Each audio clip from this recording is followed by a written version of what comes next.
it on, creating a kind of stippled effect. And that's it, like an orange going over the black and grey, black and white and grey background. And I'm also actually going to put some yellow into it as well. I'm not sure if that's good. It's a thicker. These are the old paints that I'm using, Winsor & Newton. Now, my dad gave me them ages ago, like years, perhaps a decade. And I don't know how paints respond to age, but they stink. They smell really strongly. Yeah. I don't know if you've gone off or if you're supposed to smell like that. They're certainly a much better, I can tell that they're a much better quality than the other acrylics that I've got, which are, it's an artist's acrylic. So I think that tends to mean that it's a better quality, am I right? Or am I imagining that? I think so, yes. Yeah, I do think so. I mean, if it's the lower of the quality, it would be like a Graduate or Daler and Rowney. Yeah. I have. Oh, that's Winsor & Newton. No, the other ones I've got are all Daler and Rowney, and they're much looser. They're not as thick as these ones. I think these must be for.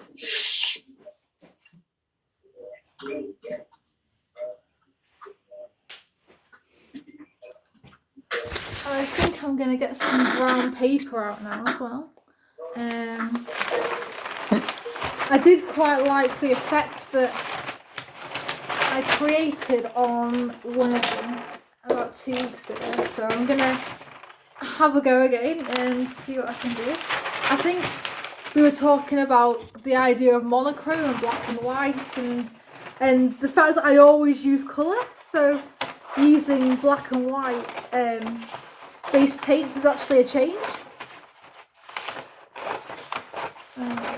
So on the sheet that I'm working on, the long roller piece, I've got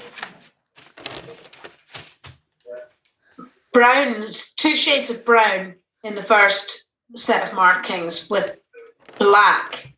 Right, okay, yeah. Overlays with circular overlays. I've got a blue and a green as the back with white overlays. And this piece, I've done the black and the white as the backdrop with coloured overlays, a red and yellow overlays. I'm quite pleased with all of the effects, actually. So there's a kind of a rhythm to them, and I can see now that I'm going to be able to make 4 sets of marks on this one piece of paper. And they're all considerably different, but they've all used a similar kind of, like I've laid a background down. Okay. Starting with 4 lines. Yeah. All of them have started with a background of 4 lines and 2 colours, and then an overlay of colours, different colours. But they've all created, because I've used different circles and I've used the circles in different ways. Some of them have created tread marks, some of them have created circles, and others are kind of a weave. This one's more of a weave. I'm very tempted to go back over it with the library card, but I fear that might spoil. Yes, no, I think it will. I think it's time to put the lemon net down, Fiona. Walk away from the lemon net. No, I think sometimes with this, it's quite hard to know when to stop applying paint. And, you know, I was talking before about how you know when yourself when a piece is done. Now, for me, it's when I like to fill the corners. So as long as all 4 corners have something in there, then I'm okay. You know, I don't mind a bit of white space. I don't mind white space at all. But for me, it's the corners, because the colour is the way that I look at the work. So for me, it is the corners that are filled, and then I'm like, right, okay, we're good. Sorry, you're muted, Fiona. Is that like the boundaries for you, like the edges of your work? I think so. Yeah. I mean, Yes. I don't mind a mix of white space, but when there's one big area of just plain surface, I do have a tendency to try and fill it in some way, which I find quite interesting actually. I think everyone is very different with that kind of stuff, but for me it is when all four corners have at least something in there, then I think it's just the way I look at the work, and just how you know when enough is enough.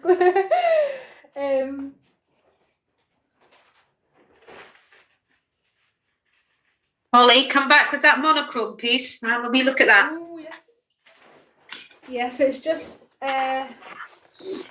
Yes. some white marks. Touch of colour down at the bottom there. Oh, I like that. Yes, yeah, that was my tennis ball that went a bit AWire. But So yeah, those lines, is that your tennis ball? Was that all your... No, that was your lines whisk, are wasn't actually it? the That's your whisk. Yeah, so a mix of printing and then flicking with Yeah, it. so I saw you batting that down. But yeah, on brown paper, so that actually seems to work quite well. I quite like working with the brown paper, for sure.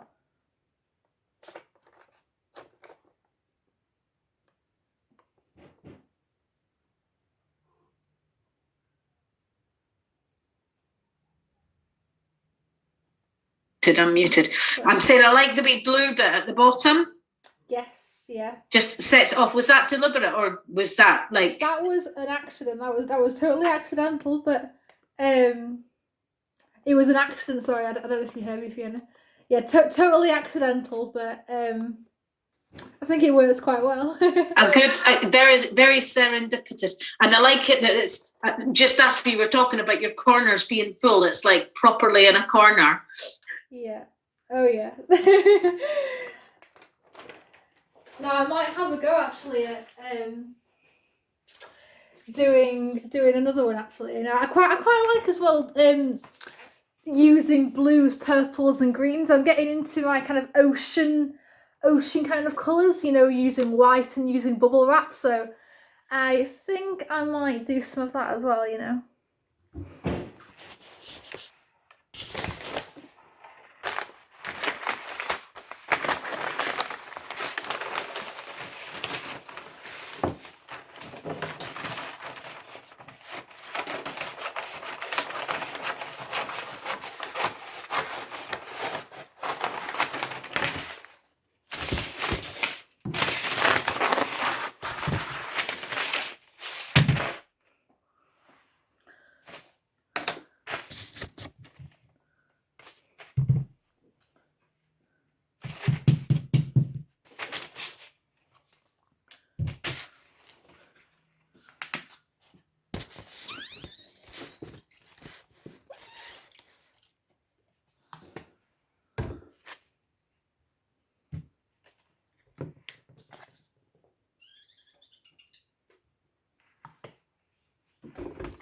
Holly, Yeah.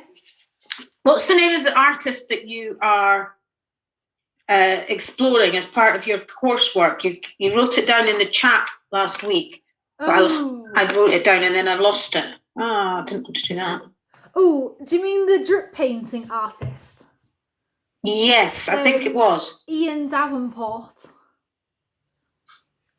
No. Hang on. Okay, Ian Davenport.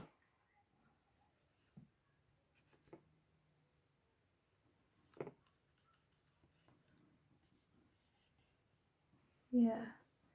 He does a lot of like vivid drip paintings, large scale murals, that kind of thing. So he has got his own official website. So if you just type it in, I think it's the first link that should come up. I would show you, but it's all down here. But I think I have shown you before the book that I've got here by Thames and Hudson, and it is an Ian Davenport book, a big hardback book. I don't think it was that. I don't think that was the name. No. It's more Asian sounding. Oh, let me think. Let me have a think. Oh, wait a minute, I can't. Let me have a think.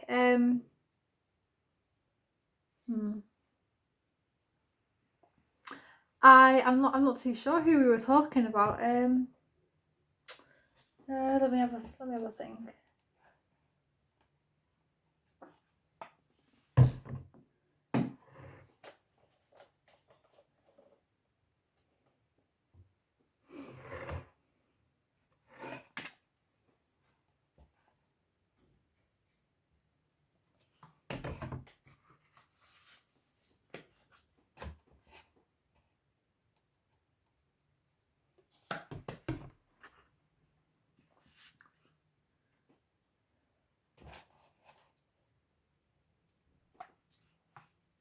Right. I'm so delighted with this last wee piece I'm adding to this page. I've got a red cadmium, red light cadmium, a yellow ochre. I've used my library cards to smoosh them together, and I'm using this like bit of foam, like squared foam, to be putting like squares and lines of white across it. It's absolutely brilliant. It's like some crazy New York skyline. Oh wow! Looking forward to seeing that. Our houses are on fire.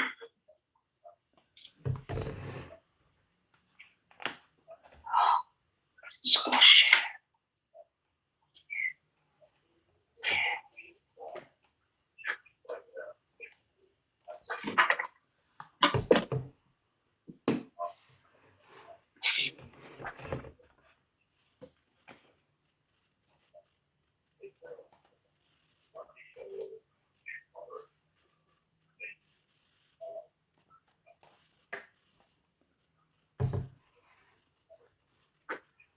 Do you have any kind of thought processing when you're choosing your colours to go on? Do you put your golds and your blues and what have you together, or? Do you mean before it goes onto the material, or when I'm actually applying it? I mean, normally for these workshops, I normally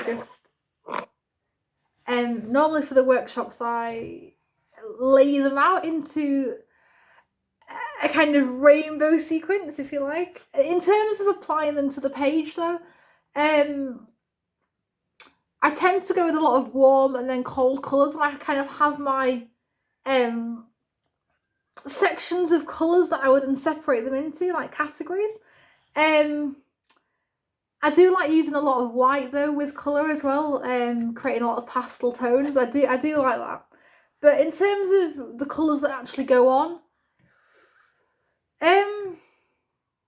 honestly, no, I don't. The only thing I would say though is for the black, I do tend to be quite minimal with it, you know. And normally the black for me is the last colour that will go on, just because I don't want it to mix with any of the other shades and the other colours that I'm using.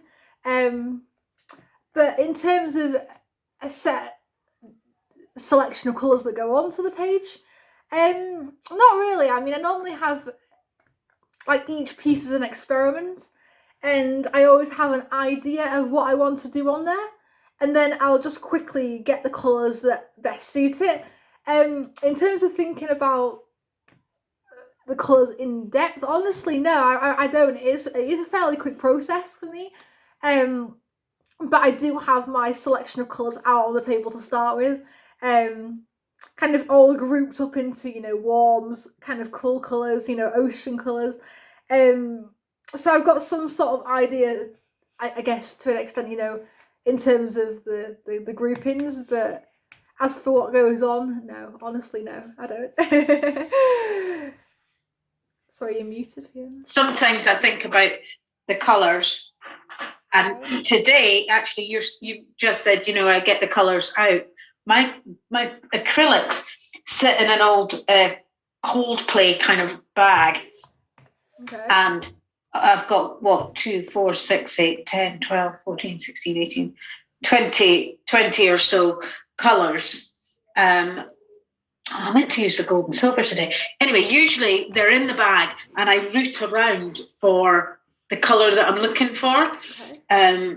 But today I actually took them all out and laid them all out. It's the first time I've done that. It was just I felt I needed to have a look at all the colours that I've got, because I have some new ones. Okay. Oh, that's nice.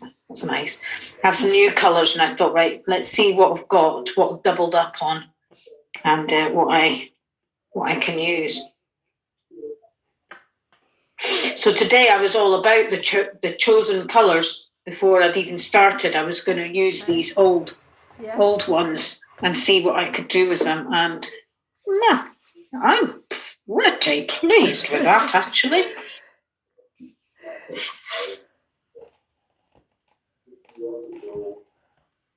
Fairly pleased with that.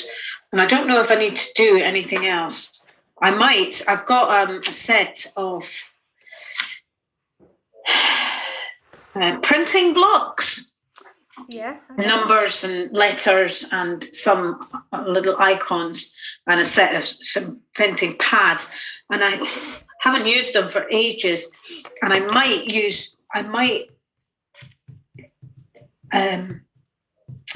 join these pieces with some printing, with some black and white printing. Yeah. Or maybe I won't. I don't know. I might. I'm going to wait and see what it's like when I'm finished with it. Once it's all dry.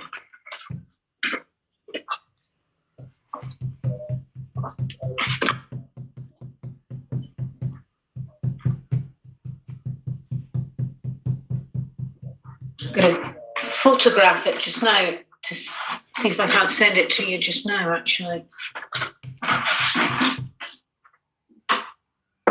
Oh, my stomach is rumbling. Same here.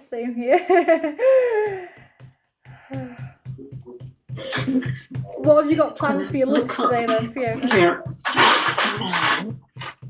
In Davenport.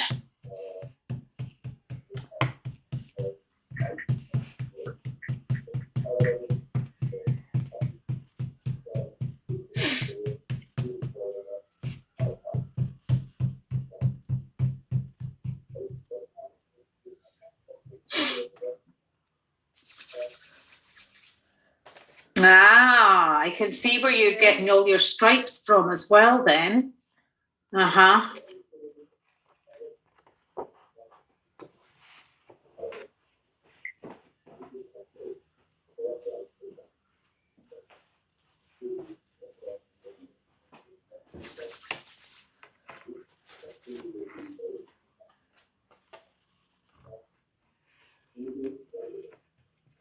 He's a very experimental artist as well then. Yes, yeah, definitely.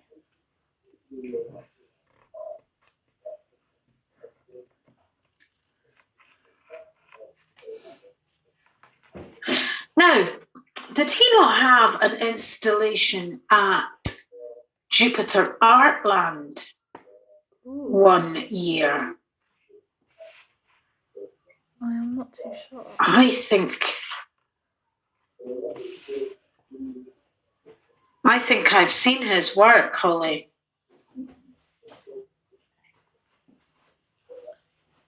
Now, I've seen his work at the Venice Biennale, but at the time I didn't actually know it was his work. So as soon as I discovered him, as an artist and what kind of works he did, I recognised instantly his work, and I was like, oh, I think I've seen that. And I went back and looked through some old photographs, and it was actually the 2017 Venice Biennale, and he created an outdoor mural with his signature drip paintings, where all the paints kind of drip down the canvas and then mix at the bottom and everything. And I think he's got a series called Puddle Paintings. Again, a very, very similar kind of idea.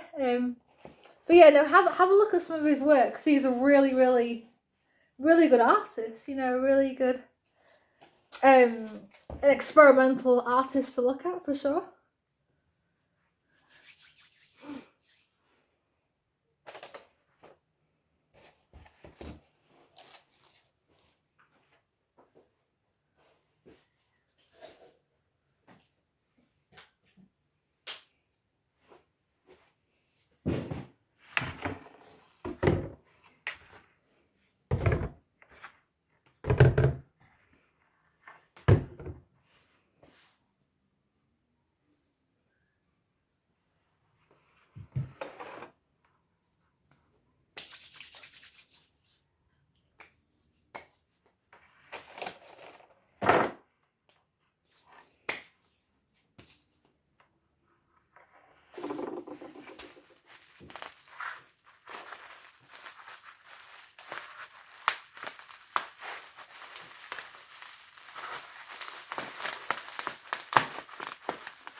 You love that ball, don't you? I do, yeah. It seems to be doing me some good today. I seem to be getting some good colour combinations. And I've also been experimenting with the bubble wrap as well, today. So lots of bubble wrap, cardboard, brown paper. So yeah, I'm really happy with the things that I've made. What sorts of things have you been making then, Fiona, for today? You seem to be very busy with the cardboard over there. So I have actually already sent you some photos of today's Ooh, work, brilliant. but I'll Thank show you it just Thank now. you very much. Thank you. It's all. Oh, Wait a wow. minute. Here. How do I do this then? Down. Oh, yeah. I can't see it if I put my phone down. I don't know. Can you see that? Oh, wow, yes. Yeah, So, amazing. yeah. So it's all one piece, Wow. but it's like 4 different bits. experiments. Yeah. And that I started with that one. Each one's got 4 lines to start with, which have then been kind of manipulated and I can see that. made into a background that I've then put other colours on top. Oh, wow. I think this one really, by rights, should have had black on it rather than white. But yeah, I ended up doing white on it. So yeah, I'm really quite pleased with that today, actually. No, they look really good. For sure.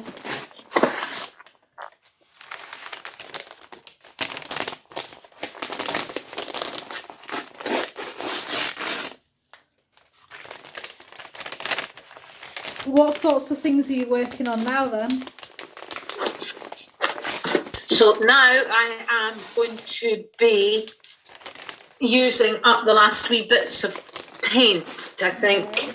And I've started an acrylic piece, just on actual paper. Yeah. With some of the colours, and used this square thing for that. And I've also brought one of these wee boxes through. When I volunteer at digging, I sometimes bring home a bit of nice bit of packaging if I'm able to. Yeah. And these wee boxes have like soap in them. Okay. And they make for really lovely gift boxes. If you kind of do them up, so they open up really easily, and then can be put back together again really easily. So undo it, and the whole piece is held together, very cleverly packaged actually.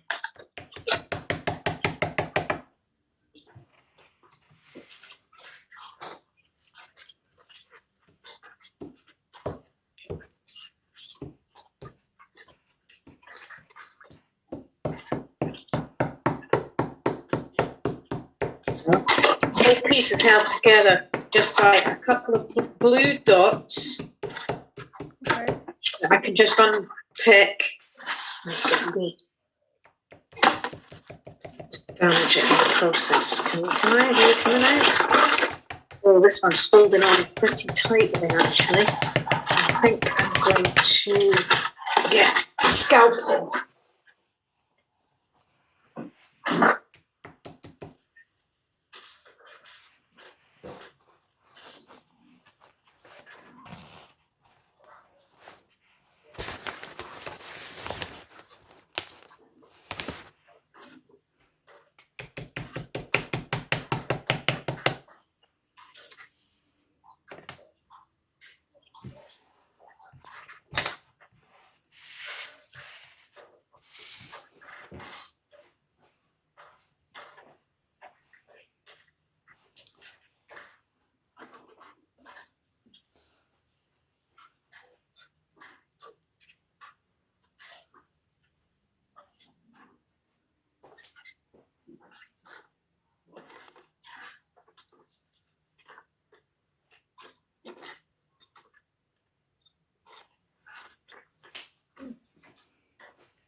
Okay, so after saying that they come apart really easily, this one isn't coming apart easily at all.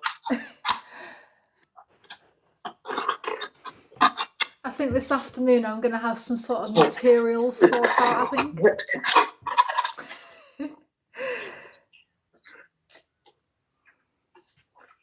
I'm not going to be able to use this one. Nope, it hasn't come together. Anyway, see if I can fix that.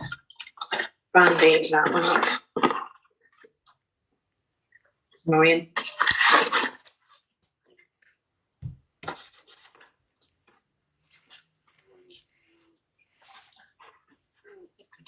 Fix that. I think I can fix that. Right. What time are we on? We went way over last time, didn't we? Yes, we are on 10 to 1. It's 10 to 1. And I think I'm going to go and get myself some lunch because my tummy is now rumbling at a Same quite here, steadier same rate. Oh dear. Well, thank you for joining me and thank you for sending those photographs. I really love the different experiments that you've done. So on each, it's all one work, but there's a different experiment, a different kind of tool or implement. Really, it was really, really good. Really interesting as well to look at, if you're not too sure what you've used. It's really, really interesting to look at and imagine what things you could have made. I think it's quite interesting looking at the finished outcome and then the process, and if you don't show the process, what do people think of the work? What do people think has been used to make the work? I think that is an interesting thing to think about in terms of the finished outcome and then the activity and the process. So, yeah. Oh, sorry, you're muted again, Fiona. It's okay. I quite often stand in front of a piece of art and go, how did they do that? What kind? And Yeah. for the longest of times, Holly, I can't believe it. I've just thought, what paintbrush has done that? When, of course, it's not been a paintbrush at all, has it? It's been something completely different. Oh dear. No, it's brilliant. It's brilliant. And I would be interested when next time you're in the studio, take some pictures of what you've been doing in the studio and send them over. Yeah, definitely, I will do. Yeah, that would be nice. Yeah, that's brilliant. And I'll see you next week, but I may be a wee bit late, as I said. No worries at all. That's fine. Well, thank you very much, Fiona, and I'll see you next week. Look at my hand.